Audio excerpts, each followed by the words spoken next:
Hello, everyone, and welcome to today's webinar, How to Decrease Accidents with an Online Safety Training Program. My name is Tina Bell, and I am the Marketing Manager for Vertical Alliance Group. My guest today is Allan Hicks. He is the VP of Safety and HR with B.R. Williams Trucking, and we are very excited that he is joining us today. Before we get started, I would like to let you know that we will take questions throughout today's presentation. So if you have any questions as we go along, please feel free to type them in. We'll take as many of them as we can, either throughout the presentation or at the end of today's webinar. Additionally, I would like to share with you a little bit about the infinit-i workforce system, because Allan and I will be sharing with you throughout the presentation how he has utilized our system to transform the safety culture at B.R. Williams. You'll get to hear the things he utilizes within the system that have aided in saving his company more than $300,000 a year on accidents. He will even walk you through the trends in his very own case study. So the infinit-i workforce system is literally an all-in-one safety and HR training toolkit, plus a company-wide communication center that is fully customizable to fit the needs of your company. Its goal is to help you unlock your company's potential through online training of drivers and employees. By the end of today's webinar, I think you'll understand how the infinit-i workforce system can improve your company's profitability by helping you build a safety and training culture that is second to none, all while making your job as the leader of safety training at your company easy to not only assign, but to also monitor and quickly fix negative trends before they turn into catastrophic accidents. Our goal today is to help you understand that a safety culture doesn't just happen. It takes ongoing awareness training and safety-focused efforts to ensure safety is top of mind all the time. Now, if this were a live event, I would hand out a survey at the end of the event, and I would explain that this can help us improve the seminar. However, this is an electronic webinar, so how do I get you to fill out a report card? Answer, we've created a goodie basket for you. At the end of the presentation, I'm going to give you a URL that takes you to our report card. When you fill it out, you'll get the key that unlocks the goodie basket. If you leave early, you won't know how to use the tools that are in the goodie basket. So you may be wondering, what is in this goodie basket that makes me take the survey? Well, we have a handout on the 8 ways to ensure drivers complete their online training, a handout on the 5 things your insurance providers wish that you understood about driver training, a free safety training video on the 5 deadly sins safety directors make, and the option to have a free customized report created for you that will help you evaluate the ROI of an online training program. Now, I would like to introduce you to my guest today. Allan Hicks is a friend of mine, but he also has over 45 years of experience in the trucking industry, where he has held various positions in management with large LTL carriers. He is currently the Vice President of Safety and Human Resources at B.R. Williams Trucking, a position he has held for more than 20 years. He is also a partner with Vertical Alliance Group, representing the infinit-i workforce system in Alabama and Georgia. He was named the Safety Director of the Year by the American Trucking Association in 2015, and he has received numerous other safety awards. Allan, I'd really like to start by learning a little bit more about B.R. Williams Trucking. So those who are joining us on the call know a little bit more about your company. So let's talk about your fleet. How many drivers do you have? We have about 160 drivers. And how many locations do you have? We've had 2 for many, many years, and we just recently, within the last year, opened up a 3rd location. Awesome. Do you have any owner-operators in your fleet? I do, just a handful. We've never been a big owner-operator fleet, mostly company drivers. Do you have your owner-operators do online training the same as your company drivers? I do. They've always been a part of it from the very start. You know, just it's a way for them to keep up with the regulations and so forth. So. Gotcha. You know, one of the questions we often get from people who are looking at implementing online training is, are you allowed to train your owner-operators? So I'm glad to know that you do your online training. We actually had somebody tell us once that no one is preventing you from training any driver because you're not telling them how to do the job. You're giving them the tools to do the job safer. No one's going to fault you for giving them the tools to be safer, and that's really what you're doing, whether it's an owner-operator or a company driver, correct? Correct, yes.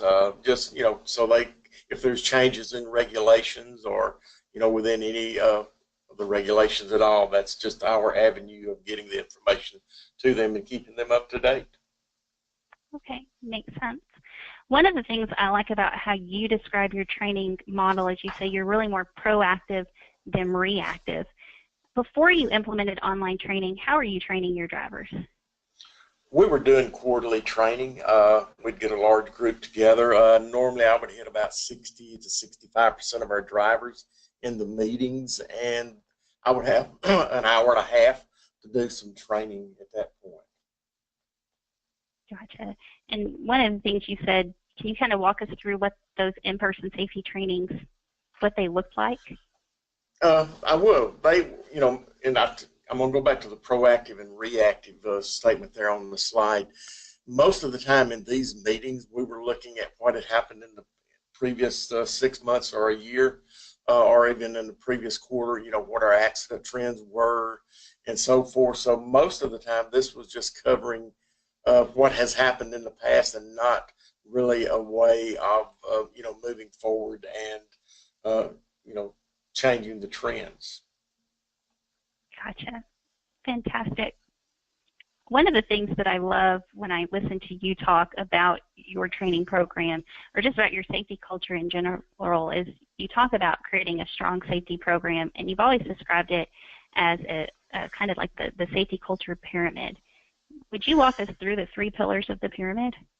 I will. This is just something over the years that I, have created, and it's a way of getting the message across. The first one is a culture. With that, and we'll get into it a little bit later, but a company has to have a safety culture, and they, everyone has to understand, that you do believe in safety, and that's just an avenue, of how we do that. We just start really in the orientation and in the hiring process and walk through and talk about the culture of our company. And the awareness factor is, you can have a lot of things going on within the company, but how do you get your employees to know about the culture of your company, what you believe in safety and everything else? And that's the awareness factor. If they aren't aware of it, they're not going to know anything about it. So we start from the very beginning and talk about that. Again, in an orientation, we communicate it to them when they're an employee of ours. So, and we've heavily used the infinit-i platform for that over the last several years. And the last part of that is accountability. You look at this pyramid and you think about the culture, and that covers the policies and procedures, what the roles and responsibilities are, the qualifications and the hiring. And you put all of that out, you make them aware of it, and then you can hold them accountable. If you don't get it out to them on a regular basis, how can you hold them accountable for it? And, that's just one thing that we have always tried to do, is make them aware of it, and then we hold them accountable. And we do that in a lot of different ways, just in what we keep up with on a regular basis, what areas we're tracking, and so forth. So. Well, let's look at each of these individually and kind of how you tie online training into each of these. First, I'd like to start with the culture, which you described a second ago as policies, responsibilities, and qualifications. And one of the things that we have noticed is there are a lot of companies out there who have written policies, they have good in-person training programs, but they just can't reach everybody with their training updates, like you mentioned earlier. And you've really created a way to do this digitally that tracks all of your training and maintains your records should you ever need them, either whether it's during litigation or audits. And that's really helped build your culture. So I'd like to ask you a little bit more about those things, starting with your policies and procedures. How do you notify your drivers about changes to your policies and procedures? What we will normally do is add it as a custom content to our infinit-i platform. That way I can get it out to all the drivers and they can read it, and then we have a digital response that they have read and understand it. And it just makes it easy. If prior to using this program, I was making a copy of a new policy or procedure that we had in place and putting it in their mailbox or putting it as a check stuffer, and you don't really, did they get it or did they not get it? And this is just an easy platform for me to be able to get everything out to them. So. And like you just said, did they get it or did they not get it? you know that they've acknowledged it, because the "did they get it" doesn't help you if it's ever brought up during an audit, correct? Absolutely, and even with an employee, and I'll give you a quick example. At one point, I had a driver come in and talk to me, and I was talking to him about something that he had done wrong or had not followed a policy or procedure that we had in place. And he said, "Well, I've never heard about it." So I said, "Well, we did, and we did it on the infinit-i platform." And I went back and showed him in the reporting function where what day he had taken it and what time of the day. So we did know that he had looked at it. And then he said, "I do remember that." So, it's just that easy to use and get the message across to them. Perfect. One other unique thing, we were just talking about this moments ago, that you set up, it's not necessarily driver training, but it is how you use online training for the B.R. Williams University. Will you kind of talk to us a little bit about the concept behind B.R. Williams University and what you utilize this function for? Well, it's just like with any company. You have, you're looking, you promote a supervisor to a position, then you have to fill that position, and we're always looking to do that from it within. And what we came up with was BRW University, and we took some videos on building accountability, and you can see those goals, and these were different videos from another source that we used for our management people. And what I wanted to do is to create that and put it on infinit-i and have the testing there, so I've got a record of it. I don't have to flip through pages and folders to find where they had completed the training. So what they do is they go through the training, and then they will go on infinit-i and we created about an 8 to 10 question exam for them to take, so they would understand the material they had just gone over. We covered a lot of areas here, talking about accountability, discipline, time fundamentals, even how to Excel, spreadsheets and that type thing. So it was just an avenue, again, that we could use, and not only have the platform for it, but also to see how well the individuals were doing on the material. And then when we had an opening come up, this would be the group of people we would look to first for any openings within the company. Awesome. I just think that's such a great idea, and I love how you incorporated it into your training program. Another thing that you do is you utilize the system for employee communication. Can you kind of talk about how you communicate to your employees through the system, why you decided to do that, and how you implemented it? I will. Over the years, we've tried a lot of different ways. We've tried newsletters. We have tried banners, mailings, and a lot of different ways just to communicate information to the drivers and, or to the employees. With our program, I don't just have the drivers on the platform. I have every employee within our company on it. So we have a way of communicating at any point, any information that we need to get out to them. Prior to using this, what I would do is if I had a quarterly meeting or a meeting within one of the other locations and something new changed, how did I get it out?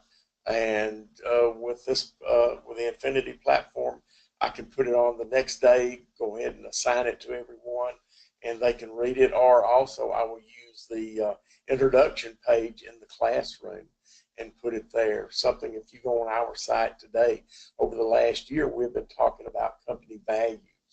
And what I've done there is to list our values. And that way, every time someone logs on, they're able to look over the values that we have created within the company. And it's been successful with us. Yeah, that's really a neat way that you guys have utilized the system. We've talked a lot kind of about things that you've done and how that fits into that culture pillar. I think one of the biggest questions people often have when you talk about creating a safety and online training is how to get the drivers buy-in to actually doing the online training. And when you made the decision to implement online training, how did you roll it out to your drivers to get that buy-in? Well, we've got, like I said, about 150 drivers, and when I rolled it out, I actually sat down with each one of our drivers and explained to them why where we're going to do it this way. And, most of the time you can get the buy-in when you communicate it correctly to the employees. So, I sat down with each one of them. I explained to them, we're going to this avenue and for training and look at it. And, you're going to be getting a lot more information. We're going to be able to get information out to you in a timely manner and just walk through that with all of the drivers. We're not like a typical over-the-road carrier where we may not see them for weeks. We normally see our drivers weekly. So it was an easy process late in the year, about this time of the year. So as they would come in, I'd sit down with them, talk about it, and say we're going to kick it off the first of the year. And then once I started kicking it off with them, I started with a soft start. I just started, through one video on, assigned it out to them, told them that it was there, and started it. Today, now, if I forget and don't have anything on there, they'll call me and say there's no training videos on this month. And so, that's when they buy into it. That's when you've really established that culture. Right. Did you ever have to take a driver off the road because they didn't complete their training, or have you ever had a problem like that, or how do you ensure that they do their driver training? Yeah, I did, and occasionally I'll have one now that will not do the training and say, I don't want to take the time to do it. And it's another one of those communication things. I bring them in, I'll sit them down and talk to them, explain to them the importance of the training, and it's not only helping them but helping the company as a whole. And I can remember probably the first or second year that we went into it, an employee that had been with us for a long time was not doing his training, and I came in, sat down with him, and we put a plan together for him to get caught up.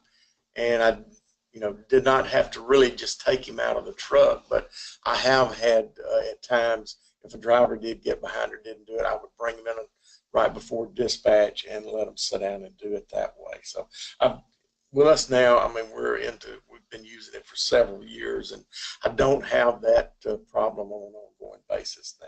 And again, it's communication.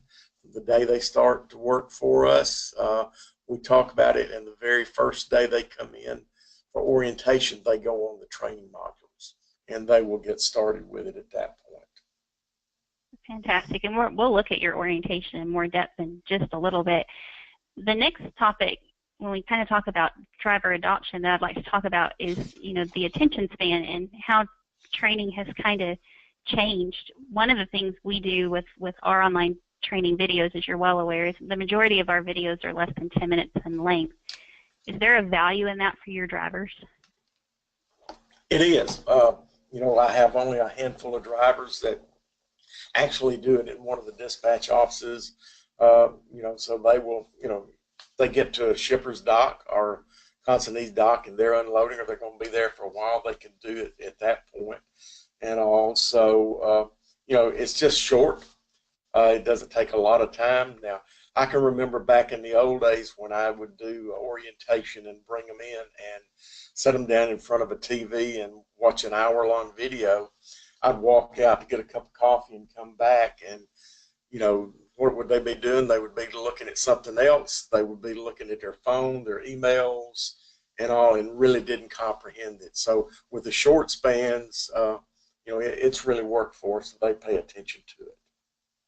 One of the things you and I were talking about before the webinar, we were talking about watching a YouTube video, and I've put a poll up, but I want to walk everybody kind of through a scenario to emphasize what you're talking about.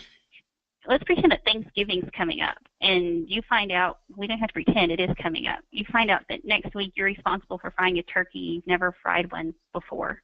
If you're going for YouTube for a training video, do you want to watch the hour-long video, the 30-minute video, the 10-minute video, or the 3-minute video? So I'm going to give you guys just a few seconds to let us know what you would like to watch, and then we're going to put those results up. It looks like just about everybody has had a chance to vote. We'll leave it up for just a few more seconds. And not surprisingly, the answers that you guys are giving us mirror the answers that study after study show. So I'm going to put these results up now. of the people who voted, 54% of you said 3 minutes, 38% of you said 10 minutes, 9% of you said 30 minutes, and 1% of you said an hour or more. So the majority of you said between 3 to 10 minutes. And honestly, that's what study after study shows. I want to share with you some interesting statistics that we found that Allan and I talked about. Social media and online everything has really changed the way we interact with our society. It's also changed the way we learn. Just the same as you don't want to watch a YouTube video that's 30 minutes or an hour long to learn how to fry a turkey, your drivers don't want to watch that. Our attention span just can't handle that. And if you look on the screen, a study, they went back and they looked at the first quarter of this year, and they found, I'm sure a lot of you are on Facebook, they found that the average length of a video on Facebook is 3 minutes and 48 seconds. But the average amount of time that the person spends watching a Facebook video is only 10 seconds. And that number is actually shorter the amount of time that they spend watching a video than it was prior. Now, obviously, Facebook is not where people go for training, but it does highlight the point that we, as learners, have changed the way we like to sit, how we learn things, how we comprehend things, and that's really what Allan and I were talking about with the attention span, and it is why our videos are typically less than 10 minutes in length, many between 1 to 3 minutes in length. Allan, the next safety pillar that I'd like to talk about in the triangle is awareness. You told us about that earlier, and you said your awareness training starts during orientation and continues really kind of as long as the driver is employed with you. So if you don't mind, let's take a look at your driver orientation program and kind of how you have it set up online. Prior to using online training, what did your program look like? Well, my orientation was, 2 to 3 days long, and it would be coming in and doing the paperwork side of it, and then, watching videos, and then doing some hands-on training out on the yard and with the shop and everything. And, now we do a lot of it online, and to be honest with you, this is what's in place right now, but by the end of the year, we're going to be making some changes to it and adding and changing the orientation online around and getting more information out to the drivers before they actually come into work. And but what we do is, we've just got certain videos that, some of it we want every driver to watch, and we will bring them in on the first day of orientation and get them, these certain videos, and getting them hands-on on that first day shows them how the system works and how easy it is to do.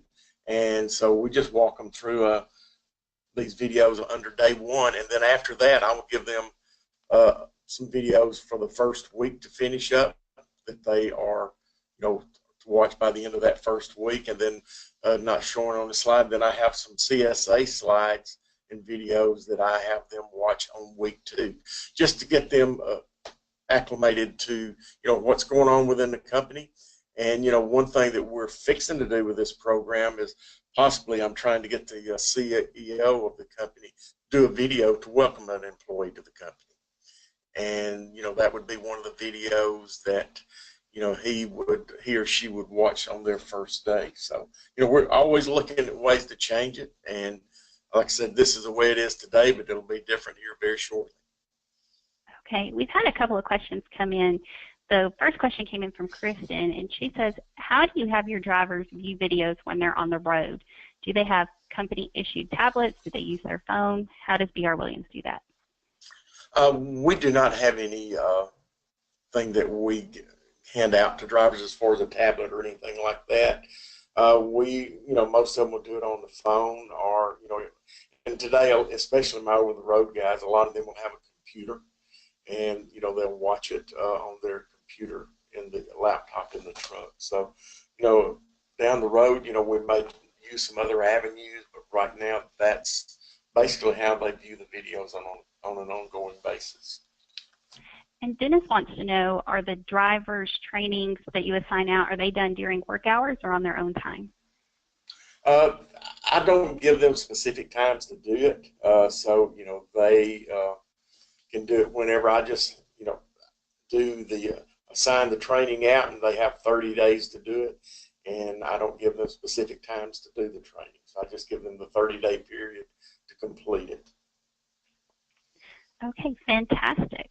The next thing that I really wanted to talk about that you guys do that's, I'm not going to say unique, a lot of our clients do it, but you guys do it maybe better than some of the other ones, is you use the system to train your drivers on how to use in-cab technology. How did you come up with that idea, and how does it benefit your drivers? Well, it's being able to, excuse me, about that bottle of water you mentioned earlier. But no, when we're especially in the middle of the ELDs, we've been probably 60-65% ELDs for the last 2 or 3 years, but now we're incorporating the rest of the drivers on it. And we use the OmniTrack system, and what I did was went out and pull the videos off their website and put them on the infinit-i, and do it that way. We will assign the training to the drivers when they're changing over to the ELDs, and it just makes it easy for them to get to and be able to watch the video. And we have it go into the resource area, and that way they can watch it again if they need to. Okay. Another unique feature of what you do is you meet with your CSR, your client service representative, at the end of every year to schedule out your next year's training, which I think you'd probably agree in many ways has helped you stop looking kind of like the guy we have here on the screen going, what am I going to do this month for safety training? But can you kind of walk us through your annual lesson plan, how you decide what videos are included, what you used to do before, and how the annual lesson plan helps you? Well, before using the system, I'd say I was going to have a meeting on Saturday.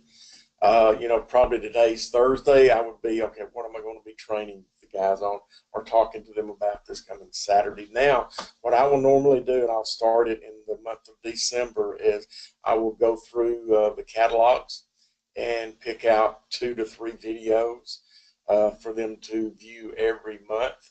And I will assign out the entire year. And then I don't have to worry about, did I give them any training for this month or not? It's already there. And then if there's things change or new regulations come out or anything like that, I will add additional training to them. It just makes it easy. Then all I have to do on a monthly basis is to pull reports to see who's done the training and who's not done the training. I think that ties in really well to the next topic we wanted to talk about, which is that final pillar on the pyramid of accountability, and you define that as monitoring, tracking, and taking meaningful action. We both were at an event recently where we heard a risk manager at an insurance company say that one of the things that online training does is it proves you saw someone doing something wrong, you train them on it, and you proved you hold people accountable to your policies and your safety values, which is why, by the way, he recommends our system. But I'd really like for you to walk us through the accountability portion of this, and I guess we could start with program management, and how do you really monitor to ensure your drivers are completing their on-site online training? Well, I will, actually my CSR will send us a report at least monthly. Then also within our company, I have assigned out accountability to certain department leaders, and they will go in and pull the reports on a monthly basis. And that helps with a buy-in.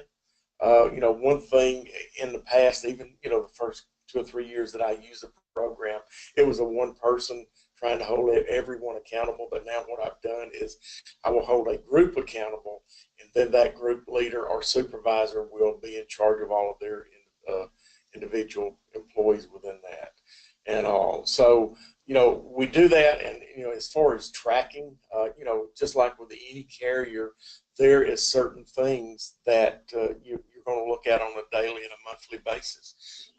There's trends that I look at. CSA, I look at my roadside violations if I have any on a daily basis using the portal. We have hard braking. We're looking at what kind of accidents we're having, and just within the last year, we brought on cameras. And now, I've sat here this morning before the meeting looking at the emails on the cameras. So, looking at the entire program, the culture, and talking about that, getting it out to the employees, and you do that through the awareness factor. If you can have thousands of pages of policies and procedures, but if you don't get it out to the employees, it doesn't do you any good. And so you've got to be able to train and communicate that to them. And then it goes to the last part, the accountability factor. You've got to look at what's going on within your company. You've got to track it. You've got to understand what you're looking at on a daily, weekly, monthly basis. And then you have to make changes, meaningful action. And, what are you doing? You think about, and especially with a new driver coming on, what they did at the previous company. And I hate to hear a driver, well, this is not the way we did it over at ABC company. But I've tried to explain to them, that's the way you did it there, but this is the way you're going to do it at BR Williams. And what we've got to do is we've got to change that driver's behavior. That's the entire thing that we're trying to do within every individual, is change their good habits or their bad habits to good habits. And that's what we do through the monitoring and tracking and meaningful action. We're just looking at it, seeing what they're doing wrong, training them to do it better. Just a quick example, we have MPG incentive on a monthly basis. And a couple of years ago, I had a driver come in, he was never making the bonus. And, I said, okay, he asked me, what am I doing differently than everyone else? I had him do some of the videos on the MPG program within the infinit-i platform, and within just a couple of months, he started getting a bonus. How did he do that? He changed behaviors in the way he was driving the truck, and it improved and gave him an incentive bonus at the end of every month. That's awesome. That really ties into, we've had several questions come in on this, and I think it's the next thing we wanted to talk about was corrective action training. I'm going to read Tim's question because it's better than the question I was going to ask you. And he said, do you have tiered training for follow-up on things like accidents, close calls, backing incidents, etc.? I do. Every time if an employee or a driver's out there and he gets a roadside inspection, he gets a violation or he gets a speeding ticket or anything else, we will assign corrective action at that time. We will go ahead and get him set up to do that training. So, yes, we do it on a daily basis. If something happens, we want them to change that behavior. This is what you did wrong. This is the way we need you to do it from here moving forward. And we just put a plan together and, work with them. Over the years, especially, with our company, a lot of you have that driver that, he's just not doing anything right. But if you communicate to them, give them some attention, train them, they can be a lifelong employee for you. So corrective action can be a good thing in that avenue. Is your corrective action training over and above the training you already have planned out for the month? It is, yes. Mm-hmm. Yes, if they've got their regular videos, and then I will assign, say he gets a speeding ticket, I will assign them some videos on the speeding. And do you still meet with them in person ever for corrective action training? I do. A lot of times it's part of that conversation that we will tell them, that we've assigned them the additional videos. Okay, perfect. The next thing that I want to talk to you about, and this is really, I guess maybe you talk to us about, is kind of looking at how you utilize your reports to identify trends and then train on them and kind of what the results are that you've seen. So I'm going to be quiet for a little bit and let you kind of just walk us through that portion of your training program. Okay, and I may need help if I don't get to it. So, oops, I just missed it. Throw your power. Oh, there it is. You're going to have to flip it. Anyway, one thing that I have done over the years, and I looked at it, and I can remember about 3 years ago, I was getting ready for one of our staff meetings, looking at trends, trying to figure out, what direction we were going in certain areas, and had really not looked at accidents per se in the avenue that we're looking at it right here. And this is from about 2010 to about 2013. We started using infinit-i, I think, in 2011. And it was, looking at it, first thing I looked at was preventable accidents. You look at 13 we were on a steady increase with our preventable accidents going up. We did drop it in 2014, but then look at what happened in 2015, and it continued to go down. So, it was, again, changing driver behavior, looking at what they're doing wrong, and correcting, what they in the areas that they needed to be corrected. And we just started communicating it to them. You've got to watch what you're doing out on the road. And so we saw our preventable accidents start dropping. If you'll go to the next one. And then, I looked at my crash. This is my actual crash CSA scores back then. And you look at it, and in 2012, we were way above. And, we started dropping it a little bit. 2013, we started. Then in 2014, but look and see what it was doing in 2015. We finally got control of our crashes and started seeing our scores go down.